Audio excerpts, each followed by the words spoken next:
திமுக வேட்பாளர் தியாகராஜன் 50,000 வாக்கு வித்தியாசத்தில் வெற்றி பெறுவார் என தேர்தல் பொறுப்பாளர் அசோக்குமார் நம்பிக்கை தெரிவித்துள்ளார்.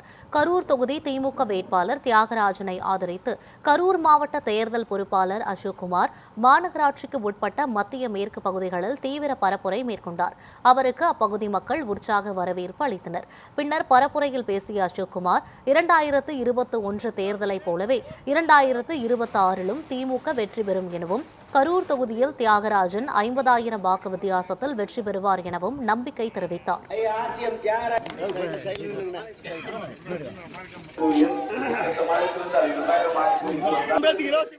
5,000 கோடி வளர்ச்சி திட்ட பணிகளை பெற்று தந்த செயல் வீரர் செந்தில் பாலாஜியின் ஆதரவு பெற்ற அண்ணன் ஆசியம் தியாகராஜன் அவர்களுக்கு நாம் அனைவரும் ஒன்று சேர்ந்து உதயசூரியன் சின்னத்தில் வாக்களித்து அவரை பெருவாரியான வாக்குகள் வித்தியாசத்தில் வெற்றி பெற செய்வோம் என்று சொல்லி 2021 சட்டமன்ற பொதுத் தேர்தலில் கரூர் மாவட்டத்தில் உள்ள 4 சட்டமன்ற தொகுதிகளிலும் எப்படி உதயசூரியன் வென்றதோ அதேபோல் 2026 சட்டமன்ற பொதுத் தேர்தலிலும் கரூர் மாவட்டத்தில் உள்ள 4 சட்டமன்ற தொகுதிகளிலும் உங்களின் பேராதரவோடு உதயசூரியன் வெல்லும் வெல்லும் வெல்லும். அதில் கரூர் சட்டமன்ற தொகுதி 50,000 வாக்குகள் வித்தியாசத்தில் உங்களின் பேராதரவோடு வெற்றி பெற செய்வோம் என்று சொல்லி நானும் இந்த வார்டில் தான் இருக்கேன். நானும் இந்த வார்டை சேர்ந்தவன் தான், இந்த பகுதியை சேர்ந்தவன் தான்.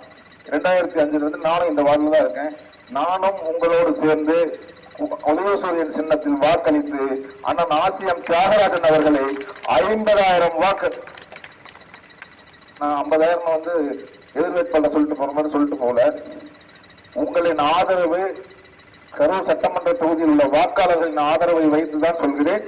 நாம் சூழ்நிலைப்போம் 50,000 வாக்குகள் வித்தியாசத்தில் அண்ணன் ஆசியம் தியாகராஜன் அவர்கள் நாம் அனைவரும் சேர்ந்து வெற்றி பெற வைப்போம் என்று சொல்லி வாக்களிப்போம்.